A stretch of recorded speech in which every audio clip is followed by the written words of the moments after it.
நாம் சூரிய குபேர யோக முக்தி ஆசனங்களை பார்த்துக்கிட்டு இருக்கிறோம்.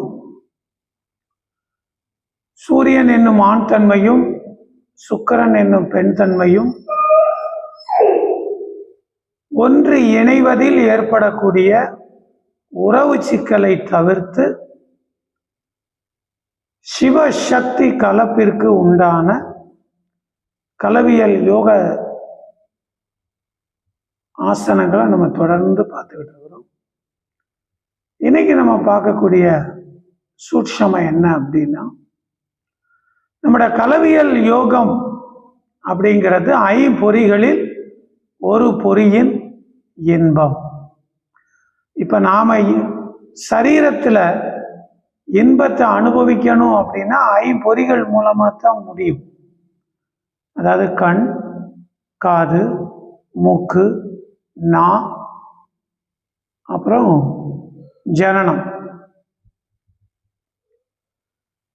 இந்த ஐம்பொறிகள்ல நீங்க எதுல கவனம் செலுத்துறீங்களோ மற்ற பொறிகள் தன்னுடைய நிலையை இழக்கும். இப்ப எடுத்துக்காட்டுக்கு நீங்க எப்பொழுதுமே சுவையான உணவுகளை தான் அதிகமா சாப்பிட்ற விரும்புறீங்க அப்படின்னா அந்த வாய் அப்படிங்கிற பொறியுடைய திறன் தான் கூடிக்கிட்டே போகும், மற்ற பொறிகளுடைய திறன் குறைஞ்சிரும். இப்போ அதிகமாக சாப்பிட்றவனுக்கு ஒரு பாடல் கேட்குறதோ, நல்ல ஸ்மெல்லை உணர்றதோ, இல்லாட்டி கண்ணுக்கு பிடிச்ச விஷயங்களை பார்க்குறதோ, இல்லாட்டி கலவியல் திறனோ அவன் சாப்பிட்ற சுகத்தை விட மற்றது திறன் கம்மியாக தான் இருக்கும். அப்ப நாம எதுல மனசை ஃபோக்கஸ் பண்றோமோ அந்த பொறி தன்னிலை வளரும். அதனால இந்த கலவியல் சார்ந்த திறனை அதிகப்படுத்தணும் அப்படின்னா மற்ற பொறிகளுடைய சுகத்தை குறைச்சிக்கிடணும். இப்போ அதிகமா ஆல்கஹால் குடிக்கிறவங்களுக்கு தான் அவங்களுக்கு போதை இருக்கும். ஆல்கஹால் குடிச்சு அது மூலமா அடையக்கூடிய போதை அவங்களுக்கு கலவியல் திறன் ரொம்ப கம்மியாக தான் இருக்கும். அதே மாதிரி சிலவங்க எப்போ பார்த்தாலும் செல்போன் பார்த்துக்கிட்டே இருப்பாங்க. அவங்க கண்கள் மூலமா போதையை அனுபவிக்கிறவங்க, அவங்களுக்கும் கலவியல் திறன் கம்மியாக தான் இருக்கும். அப்போ நமக்கான போதைய கலவியலில் பெறணுங்கிற ஒரு தீர்க்கமான முடிவு இருக்கும் போதுதான் அந்த பொறி தன்னை தானே மெருகேற்றி கொள்ளும். அதனால அந்த கலவியல்ல இருந்து கிடைக்கக்கூடிய இன்பத்தின் மீதான மன ஒருமைப்பாட்டை அதிகப்படுத்திடும். நெக்ஸ்ட் வஜ்ராசனம்.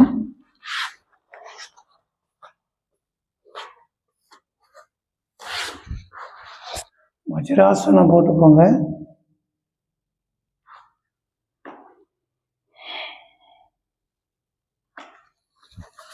அளவு எடுத்துக்கோங்க. இங்க பாருங்க,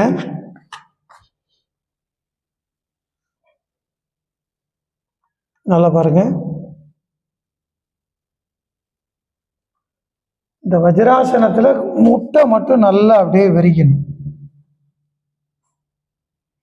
எவ்வளவு முடியுமோ இந்த முதல்ல வஜ்ராசனம் போடுறோம், அளவெடுக்கிறோம். இப்போ நம்ம இடுப்பு பகுதியை எவ்வளவு விரிக்க முடியுமோ விரிச்சிடணும். எவ்வளவு முடியுமோ விரிச்சுக்கோங்க. விரிச்சுட்டு இந்த பொசிஷன் இங்க பாருங்க.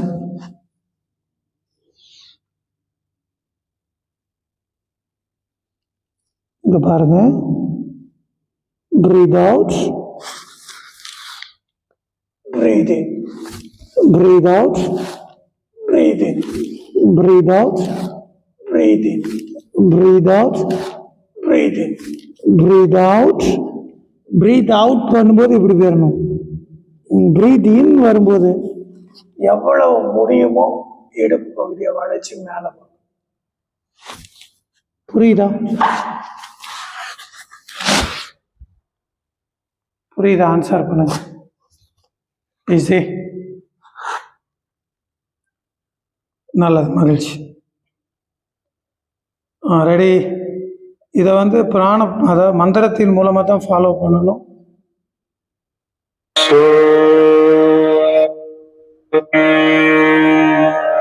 முதல்ல மித வேகம், மெதுவாக செய்யுங்க. அடுத்த செட்டில் வேகமாக செய்யலாம். ரெடி? வஜ்ராசனம்.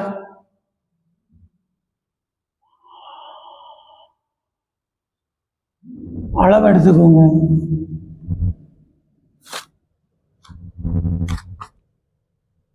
இடுப்பை எவ்வளவு முடியுமோ உங்களால் முடிஞ்ச அளவுக்கு இடுப்பை நல்லா விரிச்சுக்கணும். எவ்வளவு முடியுமோ விரி. ரெடி? எல்போ.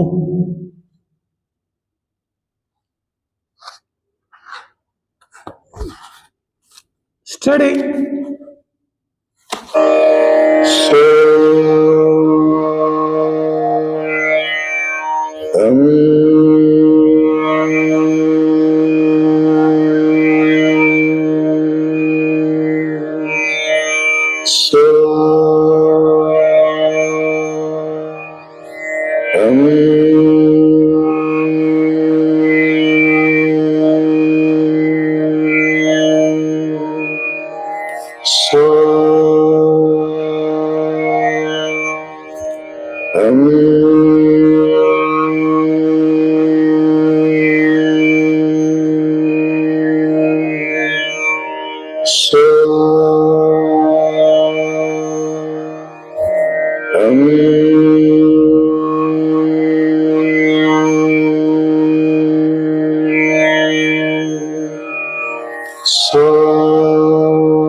இயல்பான சுவாசத்தை கவனிங்க.